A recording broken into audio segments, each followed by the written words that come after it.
जय हिंद साथियों, आज मैं आपको अपना परिचय देने के लिए आया हूँ। बहुत से साथी हैं, कहीं ना कहीं वो कंफ्यूज रहते हैं कि मैं किस विचारधारा का हूँ, मेरा परिचय क्या है।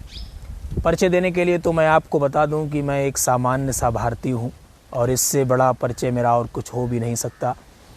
विचारधारा का बहुत सा रहता है, क्योंकि मैं राष्ट्रपुत्र भगत सिंह को मानता हूँ।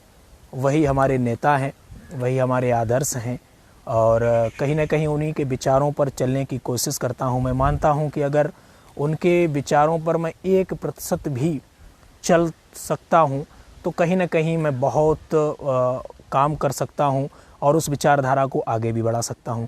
कोशिश करता हूं उनके विचारों को जन जन तक पहुंचाऊं, इसीलिए एक संगठन बनाया।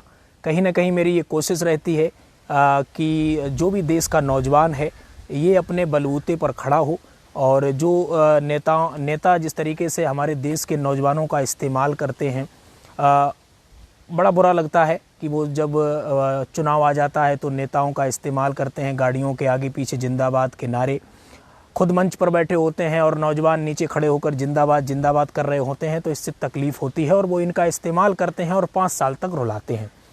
कोई भी सरकार हो, हर सरकार से प्रश्न करना ये हमारी एक ड्यूटी होती है।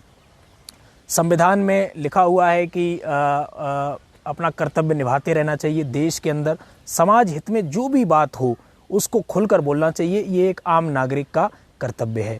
अब हमारी विचारधारा पर पूछने के लिए हमारे तमाम साथी कहते हैं कि आप किधर हो, क्योंकि ये सिस्टम एक बन गया है कि आपको कार्यकर्ता बनना ही पड़ेगा। ये देश की कहीं ना कहीं इसी से कहीं ना कहीं जो राजनेता हैं वो काम नहीं करते, क्योंकि कुछ अंधभक्त बने बैठे हैं, कुछ चमचे बने बैठे हैं। देशभक्तों की कमी हो गई है इस हिंदुस्तान में, और मैं चाहता हूं कि आम नागरिक की तरह इस हिंदुस्तान का नौजवान सत्ताधीशों से प्रश्न करे, और जो भी सत्ताधीश सरकार में आए हैं तो नौजवानों की नौकरी के वादा करके, किसानों के आय दुगनी का वादा करके, महिलाओं की सुरक्षा का वादा करके, इनको अगर पूरा ना करें तो देश के नौजवान को और इस देश के आम नागरिक को आगे निकल कर आना पड़ेगा, और ये नहीं आएगा तब तक इस हिंदुस्तान का कुछ नहीं होने वाला।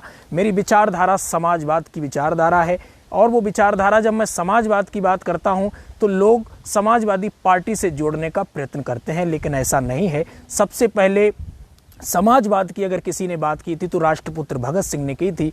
चंद्रशेखर आज़ाद ने जब एक दिन के लिए पूरी जिम्मेदारी भगत सिंह को दी, उनका जो दल था हिंदुस्तान रिपब्लिकन पार्टी, उसकी जिम्मेदारी एक दिन के लिए जब भगत सिंह को मिली थी तो हिंदुस्तान सोशलिस्ट रिपब्लिकन पार्टी उसका नाम किया था, और सोशलिस्ट का मतलब समाजवाद, समता और संपन्नता। तो मैं उसी समाजवाद को मानने वाला नौजवान हूँ, और मैं चाहता हूँ कि इस देश का हर एक नौजवान समाजवाद के रास्ते पर चले। इसीलिए मेरा हमेशा से एक नारा रहता है, जय हिंद जय समाजवाद। इस नारे को अपने इसी विचार के आधार पर हमारे नौजवान चले, और हमारी विचारधारा समाजवादी विचारधारा है।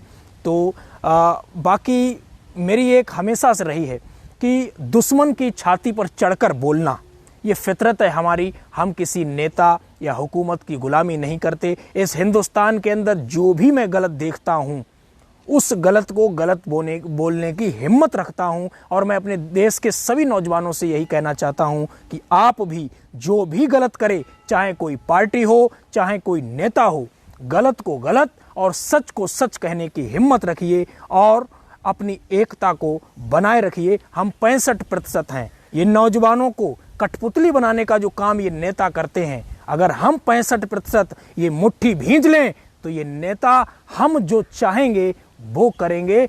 आगे से आप समझदार हैं, जो भी आपको करना है, चुनाव आ गया है, जिस भी सरकार ने आपको रुलाया है, अब आपका बदला लेने का समय है, और इस समय को गवाना नहीं, वरना 5 साल रोए आंसू नहीं आएंगे। ध्यान रखना। जय हिंद जय भारत, इंकलाब जिंदाबाद, भारत माता की जय।